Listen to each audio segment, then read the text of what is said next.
साथियों नमस्कार, आप देख रहे हैं सुशील कुमार उपाध्याय यूट्यूब चैनल। साथियों आज की विशेष रिपोर्ट, चुनावी रण में 400 पार को हासिल करने पर है पूरा सरकार का फोकस। क्या इस 400 आंकड़े को पार करने पर सरकार की रणनीति क्या है? क्या देश के 5.5 लाख साक्षरता कर्मी, लाखों में संविदा कर्मचारी और आंगनवाड़ी कार्यकर्ता और तमाम पुरानी पेंशन बहाली को लेकर संघर्ष करने वाले सरकारी जो नौकर हैं, क्या इस 400 के आंकड़ों पर प्रश्न चिन्ह लगाएंगे? ये सब तो आने वाले 4 जून के बाद साथियों आप लोगों के बीच सारी स्थिति स्पष्ट होगी, लेकिन हम पूरी रिपोर्ट आप तक पहुंचा रहे हैं। क्या चुनावी रण में 400 पार को हासिल करने पर है पूरा सरकार का फोकस? किस तरह से 400 आंकड़े को सरकार पार करेगी? जिस तरह से बेरोजगार, संविदा कर्मचारी, साक्षरता कर्मचारी, सरकारी कर्मचारी इस सरकार से खफा दिख रहे हैं, क्या आने वाले इस चुनाव में इसका प्रभाव पड़ेगा? जिस तरह से लगातार चुनावी जनसभा में मोदी जी का नारा है इस बार 400 के पार, क्या इन सब बातों पर मुहर लगेगी? यह तो देखने का विषय है। लेकिन क्या जानकारी आ रही है इस लोकसभा चुनाव को लेकर, जहां पर 2 चरणों का चुनाव शांति रूप से संपन्न हो चुका है। लगातार साक्षरता कर्मी अपने हक की लड़ाई के लिए संघर्षरत हैं। सरकार की तरफ से तमाम राज्यों में इनको आश्वासन की घूंटी पिलाई जा रही है। उसी कड़ी में हम आज की विशेष रिपोर्ट आप तक पहुंचाएंगे कि इस बार 400 के पार का जो आंकड़े की बात सरकार कर रही है, क्या इस आंकड़ों पर देश के 5.5 लाख साक्षरता कर्मी जिस तरह से सरकार से खफा हैं, इसको पूरा करने में सहयोग करेंगे या विपक्ष में जाएंगे? यह तो आने वाले 4 जून को सारी स्थिति क्लियर होगी। तो साथियों हम पूरी रिपोर्ट की तरफ आपको ले चल रहे हैं, किस तरह से चुनावी रण में 400 पार को हासिल करने पर सरकार फोकस कर रही है, क्या जानकारी आ रही है नई दिल्ली से, उस रिपोर्ट को हम आप तक पहुंचा रहे हैं।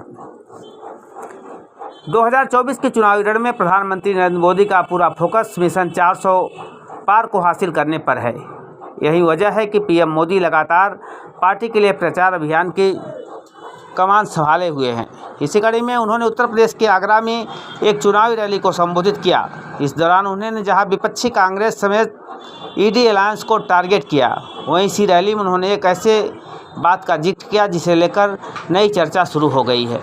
पीएम मोदी ने कहा कि भ्रष्टाचार के खिलाफ हमारी लड़ाई जारी है, जिन्होंने लूटा है उसे लौटाना होगा।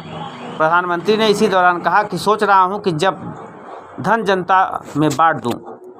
पीएम मोदी के इस कमेंट की वजह क्या है? पीएम मोदी ने आगरा की रैली में क्या कहा? हमारा लक्ष्य यही है कि कल्याणकारी योजनाओं का लाभ सबको मिले और पूरा फायदा मिले, बिना बिचौलियों को मिले, बिना रिश्वत के मिले और हकदार को अवश्य मिले। ये बीजेपी का सेचुरेशन मॉडल है।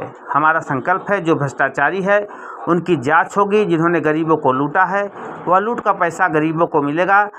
मैं इस बारे में सोच रहा हूं। पीएम मोदी ने जैसे ही कहा कि मैं सोच रहा हूं भ्रष्टाचारियों से जब्त धन जनता को लौटा दूं, उनकी इस टिप्पणी के बाद 15 लाख वाली चर्चा फिर शुरू हो गई। दरअसल 2014 के लोकसभा चुनाव में नरेंद्र मोदी ने कई चुनावी रैलियों में कुछ ऐसा ही कमेंट किया था।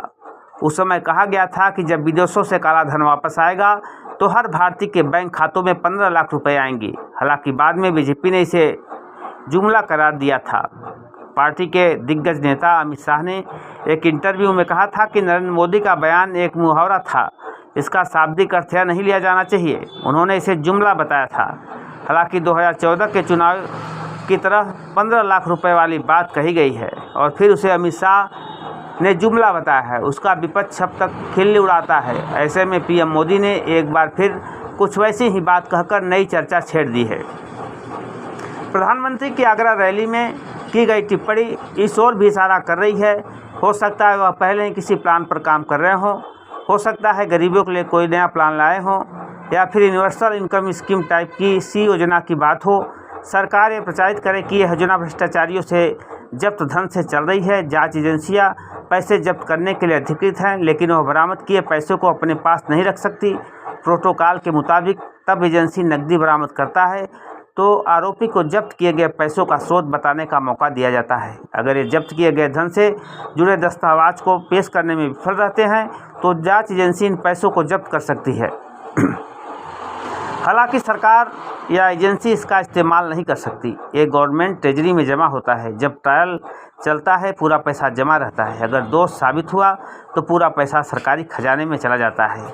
अगर आरोपी बरी हुआ तो आरोपी पूरा पैसा उसे लौटा दिया जाता है। तो लगातार जुमलाबाजी का दौर जारी है। एक ऐसी बात का जिक्र जिसे लेकर नई चर्चा एक बार पुनः शुरू हो गई। पीएम मोदी ने कहा कि भ्रष्टाचार के खिलाफ हमारी लड़ाई जारी रही है। जिन्होंने लूटा है उसे लौटाना होगा। प्रधानमंत्री ने इस दौरान कहा कि मैं सोच रहा हूं कि जब धन जनता में बांट दूं। पीएम मोदी के इस कमेंट की वजह क्या है? पीएम मोदी ने आगरा की रैली में कहा कि हमारा लक्ष्य यही है कि कल्याणकारी योजनाओं का लाभ सबको मिले और पूरा फायदा सबको मिले। जांच एजेंसी पैसे जब्त करने के लिए अधिकृत है, लेकिन वह बरामद किए गए पैसों को अपने पास नहीं रख सकती। प्रोटोकॉल के मुताबिक जब एजेंसी नकदी बरामद करती है तो आरोपी के द्वारा जब्त किए गए पैसे का स्रोत बताने का मौका दिया जाता है। अगर वे जब्त किए गए धन से जुड़े दस्तावेज को पेश करने में विफल रहते हैं तो जांच एजेंसी इन पैसों को जब्त कर सकती है। तो मुख्यमंत्री जी और प्रधानमंत्री जी रोज़ नई नई बात कर रहे हैं किस तरह से 400 का आंकड़ा पार हो, लेकिन हम बात कर रहे हैं देश और प्रदेश में काम करने वाले 5.5 लाख साक्षरता कर्मियों की। ये योजना 31 मार्च 2018 को सरकार ने समाप्त कर दी। तब से तमाम राज्यों में साक्षरता कर्मी संघर्ष कर रहे हैं।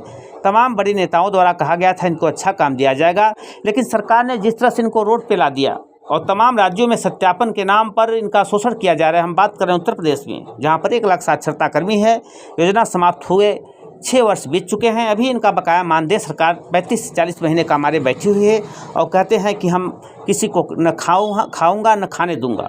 तो माननीय प्रधानमंत्री जी, यदि हमारी आवाज़ आप तक पहुंच रहे हैं तो निश्चित तौर पे आप एक्शन लीजिए, लेकिन ऐसे हरामखोर जो अधिकारी और कर्मचारी हैं जो जनता के धन में बंदरबाट करते हैं, जिनकी वजह से देश का 5.5 लाख साक्षरता कर्मी बदहाल परेशान है, जिसकी वजह से उनका बकाया मानदेय नहीं मिल पाया है, उन पर कठोर से कठोर कार्रवाई करें, जिससे भविष्य में किसी भी कर्मचारी का हक कोई शोषण न कर सके। आपको मालूम है कि 2000 रुपये मासिक मानदेय पे काम करने वाले ये दीदी 5.5 लाख लोग आज अपने मानदेय के लिए तरस रहे हैं। संविदा बहाली की बात कौन कर रहे हैं? ये जीरो टॉलरेंस नीति पे आप काम कर रहे हैं, भ्रष्टाचारियों को सबक सिखा रहे हैं। तो ऐसे भ्रष्ट अधिकारियों पर भी कठोर से कठोर कार्रवाई हो, जिससे देश और प्रदेश की जनता का विश्वास आप पे बना रहे। और निश्चित तौर पे यदि इस तरह का काम आप करते हैं तो प्रदेश और देश का 5.5 लाख साक्षरता परिवारी आपको निश्चित आपके उत्साह 400 पार के आंकड़ा को पार कराएगा। अन्यथा की स्थिति में निश्चित तौर पे इसका खामियाजा इस सरकार को भुगतना पड़ सकता है। अब देखने का विषय है, जिस तरह से नई नई योजना लेकर सरकार आ रही है, चुनावी रेड में 400 पार हासिल करने पर पूरा फोकस कर रही है। क्या आने वाले चुनाव बाद सरकार प्रदेश के 1 लाख साक्षरता कर्मियों का जो बकाया मानदेय उत्तर प्रदेश में 35 से 45 महीने का है उसको देती है, तमाम राज्यों में इनको संविदा बहाल करती है, तो आने वाले समय में आपको देखने को मिलेगा। लेकिन जिस तरह से बड़ी बड़ी बातें सरकार करती है, इसको ज़मीनी हकीकत ज़मीनी स्तर पर लाने में निश्चित तौर पे तमाम अधिकारियों के पसीने छूट सकते हैं। और निश्चित तौर पे यदि इसकी आवाज़ सरकार तक पहुंचती है तो निश्चित सरकार इन लोगों पर कार्रवाई करेगी, जिससे आने वाले भविष्य में साक्षरता कर्मियों के साथ जो विश्वासघात तमाम अधिकारी किए हैं उन पर कठोर से कठोर कार्रवाई होनी चाहिए।